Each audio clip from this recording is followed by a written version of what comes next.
Section 4, unemployment and inflation. Both of these are extremely important variables. In fact, most governments try to limit unemployment and contain price inflation. The reason is self-evident. High unemployment and high inflation lead to political unrest and social unrest and other potential issues. Now, at a high level, we need to understand the relationship between the business cycle and these variables. As you can imagine, unemployment is at its lowest level when we are at the peak of our business cycle, and we've talked about this earlier. When we have very low unemployment, this is also called a tight labor market. We need to recognize that a tight labor market might prompt or might trigger a downturn in the economy. Why is that? When the labor market is tight, then the bargaining power of labor increases. So labor demands higher wages. So wages represent a major cost for businesses. When wages are up, the short-run aggregate supply curve will shift to the left, and that will reduce the real GDP. A reduction in real GDP means that the economic cycle starts coming downwards. So that is a very simple explanation, but one that hopefully you are on top of now. Unemployment, as you might imagine, is at its highest level when we are close to the bottom of the economic cycle.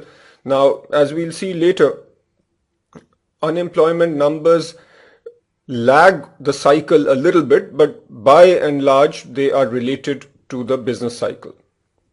What about inflation? As we've seen in Exhibit 1, inflation goes up and down with the cycle. Since inflation moves with the cycle, we say that inflation is pro-cyclical. In section 4.1, we talk about unemployment in a little more detail.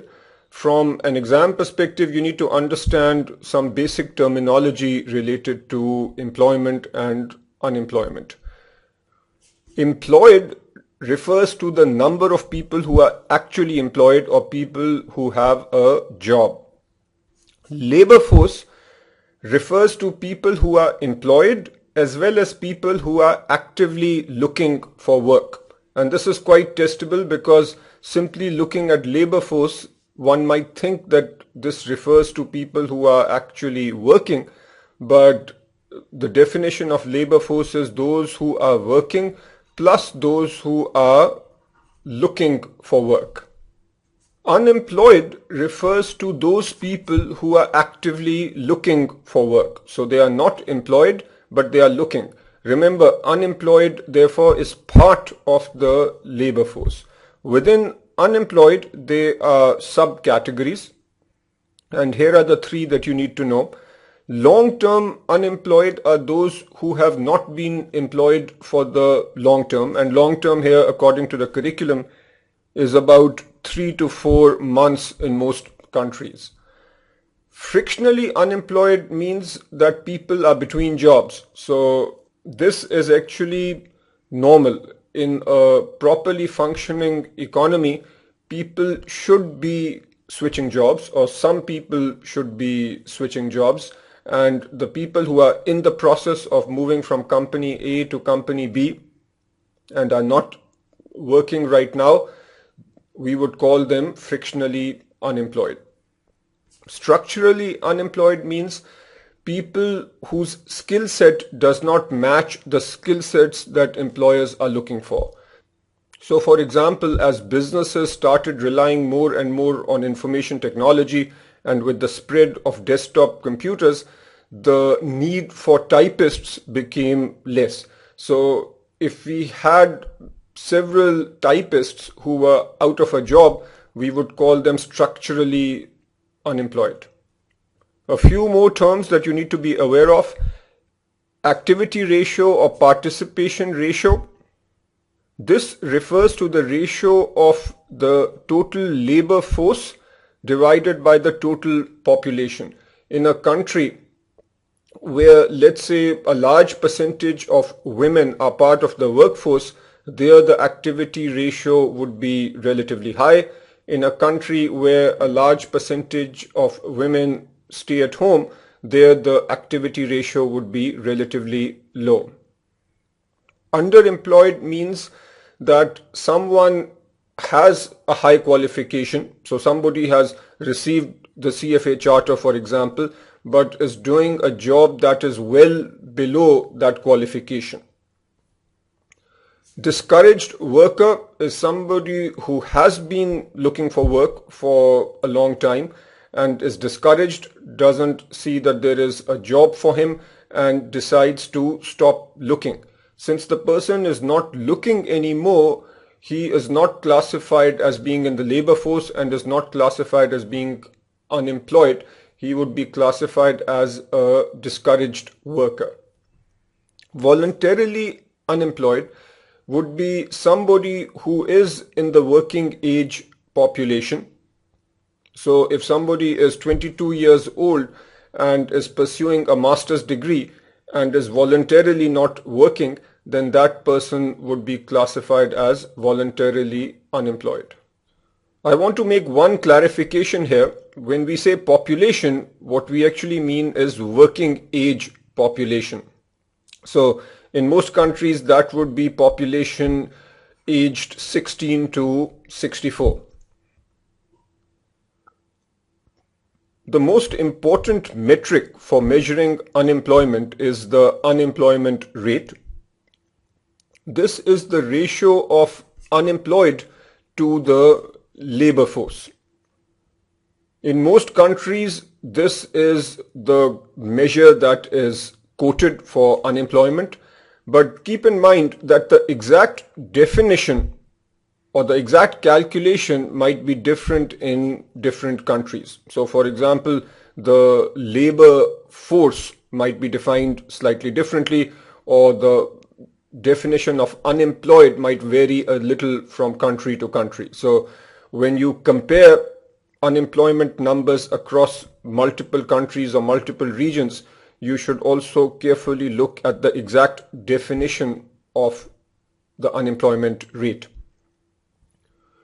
Also recognize that you can't simply look at the unemployment number and predict the direction of the economy. The unemployment rate or unemployment number actually lags the business cycle. So to understand why this measure is not an accurate depiction of where the business cycle is headed, you can look at these reasons. In general, businesses are reluctant to lay off people. So if we are near the top or at the top of the business cycle and the downturn has begun, businesses will not immediately start laying off. So it will take some time before businesses actually let go of people. Initially, as we discussed earlier, the overtime hours might come down, temporary workers might come down a little bit, but we need to be into the downturn before businesses actually cut back on labor. So notice that unemployment numbers start going up once we are into the downturn, not immediately as the downturn starts. That's why we say that the unemployment number is a lagging indicator. Also, in difficult economic times, discouraged workers stop looking for jobs. So when you are close to the bottom of the economic cycle, there the unemployment numbers will be misleading because there will be more discouraged workers, and the discouraged workers will not be counted in the unemployment rate. As we discussed before, when people are classified as discouraged workers, then they are not part of the labor force, they are not considered part of the unemployed population. So the unemployment rate does not capture these people. So recognize that the unemployment rate is an important measure, but it has its limitations. Next, we look at overall payroll employment and productivity indicators. To get a sense for the employment cycle, analysts often look at payroll growth. By payroll, we mean the number of people working at firms or companies. So most companies and firms publish payroll data, which means they tell the rest of the world how many people are working at their companies. And some authorities will aggregate this payroll data and share it with analysts and with the rest of the world. So if payroll numbers are going up, that means that unemployment is coming down, and it is generally easier to track payroll data than it is to track overall employment or unemployment information. In addition to the unemployment rate, analysts also look at overtime hours and the number of temporary workers. And this is important. Think about how businesses operate. Let's consider a situation where we are at the bottom of a cycle and the economy is slowly beginning to recover. The first thing that businesses will do is increase overtime. Businesses tend to be cautious. They definitely don't want to start hiring immediately because the signs of a recovery are there, but we are not sure yet whether that recovery is really going to happen. So step one would be to increase overtime hours of the staff or the labor that we already have. Next step would be to increase the number of temporary workers. And only once it is clear that we are well into the recovery will businesses increase payroll. So as a smart analyst, we recognize this fact and we look for these numbers. If we see overtime hours going up and then we see the number of temporary workers going up, that can give us an indication that the economy is beginning to improve again. And the opposite happens when we are at the peak. As the economy starts coming down, obviously businesses will not immediately start laying off because laying off and rehiring is generally expensive. So the first thing that companies will do is reduce overtime hours. Then companies will reduce the number of temporary workers. And then finally, once it is clear that we are in a downturn, that's when companies will start laying off. So learning how to use these additional measures is important. A few more points related to productivity. This term keeps coming up, and every time you see productivity, I want you to write down the basic productivity formula, which is output divided by the total amount of labor.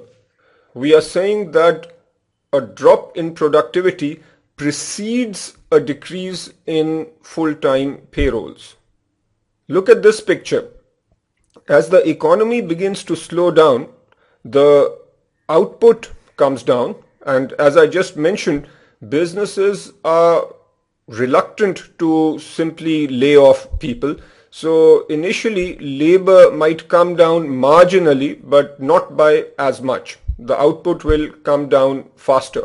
So productivity numbers will start coming down. As we get deeper into the downturn, that's when labor numbers start coming down faster. So notice the decrease in productivity precedes the decrease in the amount of labor or decrease in full-time payroll. Increase in productivity precedes increase in full-time payrolls, and that can be seen over here. As I discussed before, productivity tends to be high over here because we are operating a very lean team. So we are working with as few laborers as possible at the bottom of a cycle. And as output starts increasing, we have more output with roughly the same amount of labor. So productivity starts going up. Only once we are confident that the economy is doing well does our payroll of full-time labor start going up. Before moving to the next slide, I will just make a general point that connects technology and productivity. The link is quite obvious as there is more technology, and we've talked about this in an earlier reading. So as the total factor productivity or technology improves, then the productivity also improves. But measuring the impact of technology on productivity is extremely difficult, and this might take a very long time.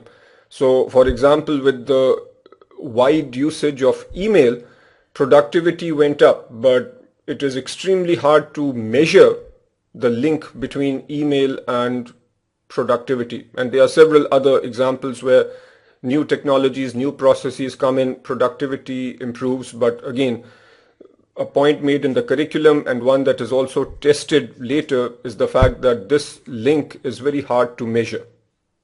Now I want you to do example 10 from the curriculum. This is an important example because it gives you 3 MCQ type questions.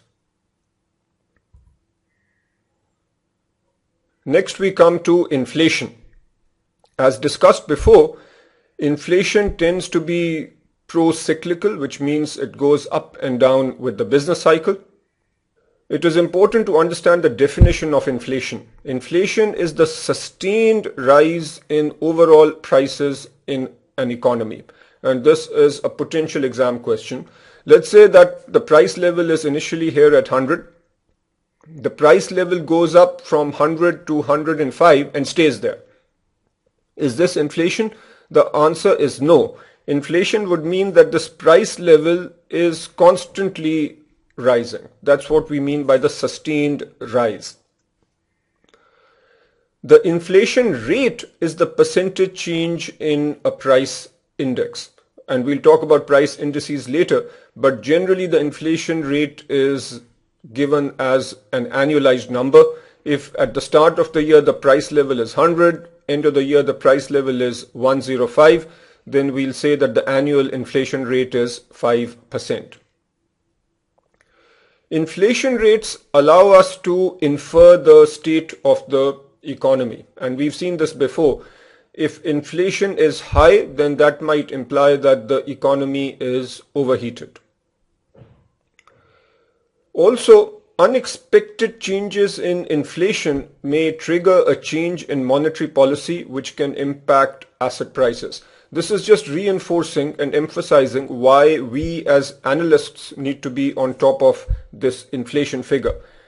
If we are tracking inflation and we note that there is an unexpected change, then we can try and predict the monetary policy response based on past behavior of the monetary authority, and we can then infer what will happen to asset prices based on that particular monetary policy.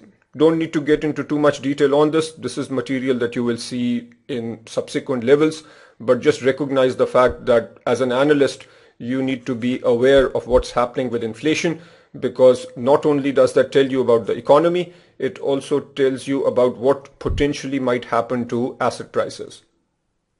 Also note that if you observe high inflation, you are also observing fast economic growth and low employment.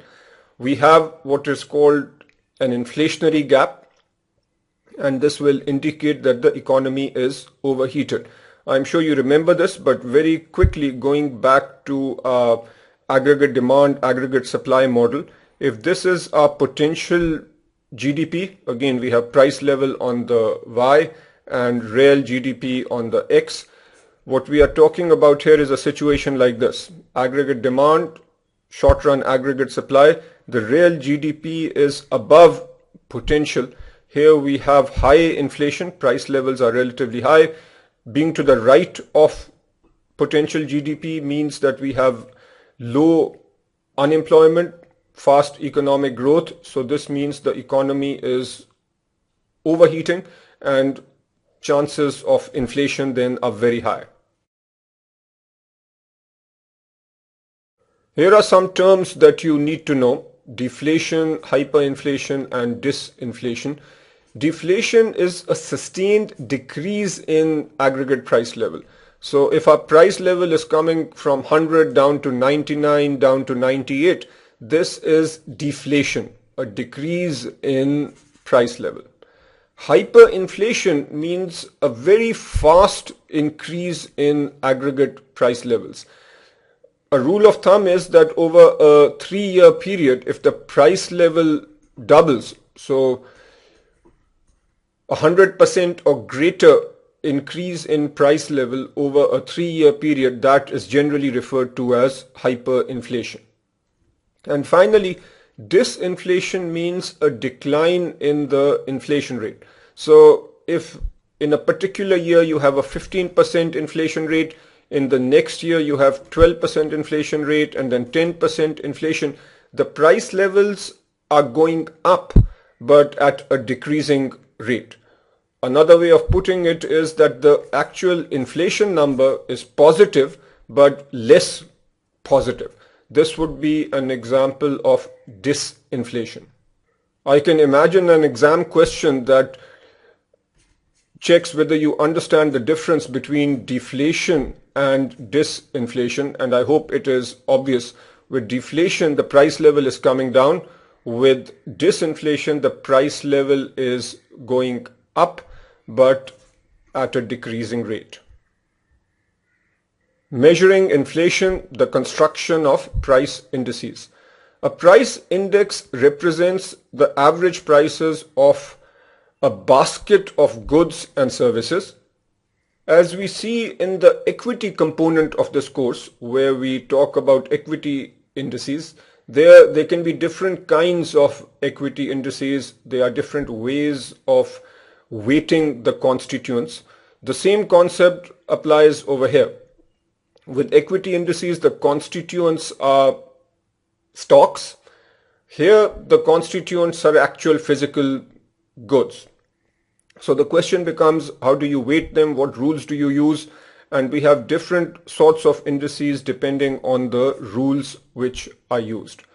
The most basic and most commonly used index is a Les Perez index. This is created by holding the consumption basket constant. So for example, if we have a given consumption basket which consists of a certain amount of bread, so let's say 10 loaves of bread and 5 liters of milk. If at a later point in time the consumption basket is changing from 10 to 12 loaves of bread and from 5, let's say, to 6 liters of milk, what we assume with this kind of index is that the basket stays the same. Obviously, prices will change. Let's say that bread is 100 per loaf, and for simplicity we'll say that milk also is 100 per liter. Then 1 year later, let's say the price of both has gone up to 110. So we can then say that the price level has gone up by 10%. We will only use the same quantities that we had initially, and we'll do an example later where we actually calculate the price index as well as the inflation rate. Recognize that with this strategy where we hold the consumption basket constant, a few biases can creep in: a substitution bias, quality bias, and new product bias. To understand the substitution bias, let's look at a simple example. Say we have a basket of goods which is defined such that we have 5 units of fruit and 5 units of vegetables. Let's say that fruit becomes very expensive, which means that people will change their consumption pattern. And if fruit is expensive, people might come down to 2 units of fruit and 8 units of vegetables. So this is what people are actually consuming now. But with an index which assumes a fixed basket, our price level will be computed based on 5 units of fruit and 5 units of vegetables. So therefore, the inflation number or the price level based on this strategy will be biased upwards, or we can say that it will be overstated. Quality bias, this also will cause the index to be overstated because the quality of goods and services tends to get better If you take the example of cars, cars are getting a little more expensive, but the quality is probably increasing more so than the increase in price. If we use a regular index, which is based on a fixed basket, that does not capture the improvement in quality. It is only capturing the increase in price, and that again causes the index to be biased upwards. New product bias, this means that new products which keep entering the market do not get into the consumption basket because our consumption basket is fixed, and this also creates an upward bias. We have another type of index called the Pache index, and this allows for the composition of the basket to change. And finally, we have a Fisher index, which uses the geometric mean of the above two indices. Now let's work through this example, which will illustrate how we calculate the index values.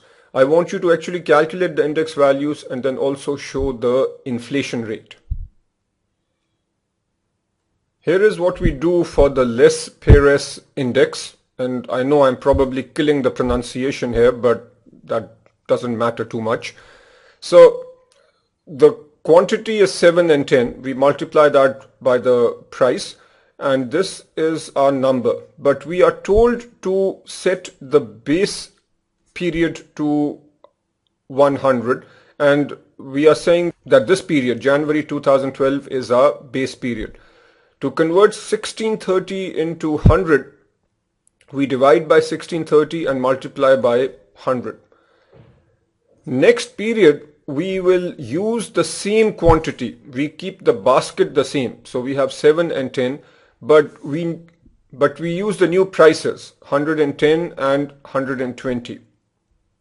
When we do the raw calculation, we get 1970, but we again need to bring this back to a number such that it can be compared with 100. So we do the same thing over here, divide by 1630 and multiply by 100. So the price index has gone up to 121, from 100 to 121. So the inflation over this period is 21%. This is according to the Les Perez index method.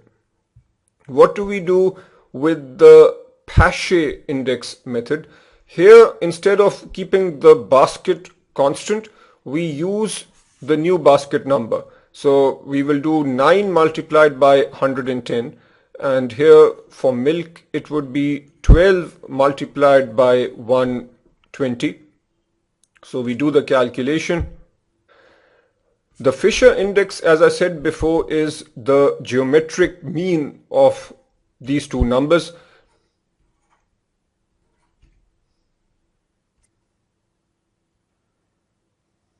Price indices and their usage. Most countries use their own CPI to track inflation in the domestic economy. CPI stands for Consumer Price Index, and the basket of goods here would consist of consumer goods. That's why it's called the Consumer Price Index. Weights of different categories vary across countries. The point here is that a consumer price index in India versus a consumer price index in America will be different because the specific constituents might be somewhat different, and the weightage of those constituents will definitely be different. For example, with the CPI in India, food and beverage represents approximately a 47% weightage in the overall basket. Food and beverage in the United States is a much lower percentage. You don't really need to know all the percentages, just recognize the fact that the weightages are different and the specific categories might be different across countries. And to get a sense, you can look at Exhibit 6 in the curriculum. There are several different kinds of price indices, and every price index will have a somewhat different scope. In the United States, we have one particular index which is called CPI-U. This stands for Consumer Price Index urban, and this gives an indication of the price of consumer goods in urban areas. We have something called PCE, which stands for Personal Consumption Expenditures, and this covers all personal consumption in the United States, and we come up with this number using business surveys. Then we have another index called PPI. PPI stands for Producer Price Index, and this reflects the price changes experienced by domestic producers in a country. And the way you can think about it is changes in PPI, which reflects the prices of inputs for firms. If PPI is going up, then eventually the CPI will also go up. So to get a sense for what will happen to CPI, analysts also track PPI. CPI numbers are extremely important because many economic activities are indexed to a price index, such as the CPI. If we take Treasury inflation protected securities or TIPS, and we study these in fixed income, there the bond's par value is adjusted based on the CPI. The monetary authority or the central banks of countries use the CPI to monitor inflation. Now I want you to go over these examples which explain the different kinds of inflation. They talk about sub-indices, relative prices, and then example 13 is particularly important because it actually gives you some MCQ questions. It is important to understand the distinction between headline inflation and core inflation. Headline inflation covers all goods and services in an economy. With core inflation, we exclude the prices of energy and food items because prices of energy and food tend to be very volatile. As an analyst or a policy maker, if you are looking at short-term trends, then you would probably consider core inflation. But for policymakers, the ultimate goal would be to control headline inflation. A sub-index is a price index for a particular category of goods. For example, we might have a sub-index purely for food or a sub-index for energy. Relative price is the price of a specific good or service in comparison with those of other goods and services. In a given country such as the United States, the prices of food might be low relative to the prices of other goods and services, whereas in other countries the prices of food might be high relative to other goods and services. Explaining inflation. On this slide, we will talk about what triggers inflation. Broadly speaking, we can either have what is called cost push inflation or demand pull inflation. Cost push inflation results from a decrease in aggregate supply caused by an increase in the real price of an important factor of production such as labor or energy. Just to connect this with the material we saw in the previous reading, if we look at the aggregate demand, aggregate supply curves, this is our potential GDP. What we are saying is that if initially we are at this point, this is our short-run aggregate supply curve, this is our aggregate demand. If there is an increase in commodity prices or if there is an increase in wage rate, then the short-run aggregate supply will shift to the left, and notice that that will cause upward pressure on prices. If upward pressure is coming because of increases in input prices, then we say that this is cost push inflation. As analysts, we will look for increases in commodity prices which might cause this shift, or what is more common is that we will have increases in labor prices or increases in wages which will cause the left shift. As we've discussed before, when an economy is overheated, so here our unemployment number is very low, that will cause upward pressure on wages. So what metric do we look at? The two metrics that the curriculum mentions are shown right here. Non-accelerating inflation rate of unemployment. This is also called NAIRU. If unemployment falls below this level, then there will be inflationary pressures. We don't need to get into the details of what that level might be because this level will vary from economy to economy.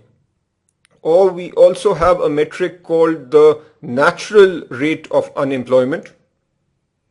This is often written as NARU. If unemployment falls below this level, then there will be upward pressure on wages. These measures are important and useful, but have their limitations, and you as a well-rounded analyst need to understand those limitations.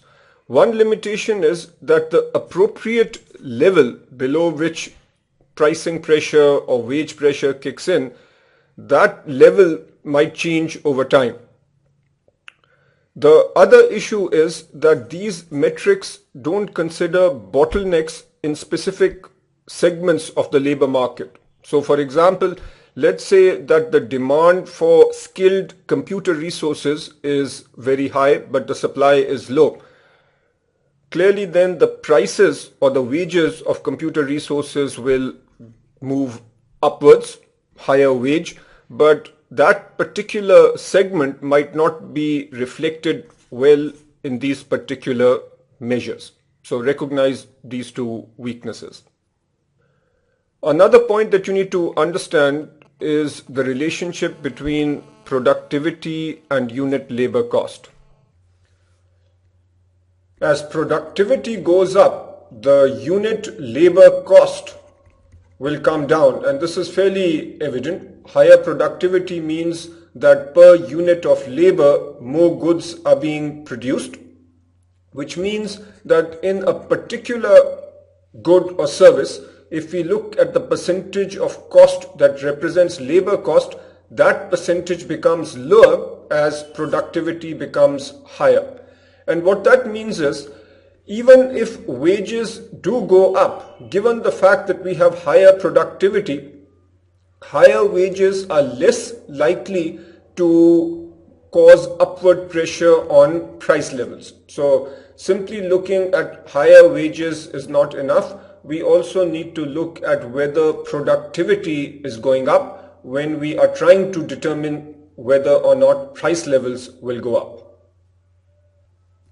Now do example 14 from the curriculum. Demand pull inflation results from persistent increases in aggregate demand that increase the price level and temporarily increase economic output above its potential of full employment level. And using the aggregate demand, aggregate supply level, here is what we do. So this is our potential GDP. If at a given point in time we are over here, so this is our real GDP, which is in my example below potential, and then for some reason aggregate demand gets a boost. Let's say that there is monetary policy which pushes more money into the system, or interest rates are reduced, so aggregate demand will shift to the right. And then people have more money, so they spend more, consumption is up, so aggregate demand shifts further to the right. When we have higher inflation or higher price levels explained by increases in aggregate demand, then we say that we have demand pull inflation, because inflation is being pulled by the aggregate demand. As might be clear here, if our actual GDP is at potential or above potential, then that will result in shortages and bottlenecks. We will be at very high levels of utilization. Labor will be overworked, so it makes sense that prices will increase. The monetarist perspective is that inflation is a monetary phenomenon. The simplistic explanation here is that if monetary authorities increase money supply at a very high rate, let's say at a rate higher than the growth rate of potential GDP, then we have a large amount of money chasing a relatively small amount of goods and services, and obviously then price levels will go up. As analysts, if we believe in this theory, then we can compare growth in money with the growth of the nominal economy. If the growth in money is higher, then we can expect inflation. Now I want you to read example 15, which talks about the velocity of money. We will conclude section 4 by talking about inflation expectations. Inflation expectations can be self-sustaining, or we can say that inflation expectations are a self-fulfilling prophecy. If everybody expects inflation to be 10%, in other words, people are expecting the price level to go up by 10%, then automatically labor will demand a 10% increase in wages and prices will then go up by 10%. This is a simplistic explanation, but it does illustrate the fact that inflation expectations are important and in a sense they are self-sustaining. As an analyst, you need to gauge inflation expectations. And how can you do that? One thing you can do is look at past inflation rates and use that to gauge inflation in the future. Connecting this material with what you see in fixed income securities and other parts of the course, inflation expectations are extremely important, and when we talk about the nominal yield or nominal return on bonds, the inflation expectation is built into those nominal returns. Now I want you to do example 16, which is extremely important. This has several MCQ type questions, so make sure you spend time on them.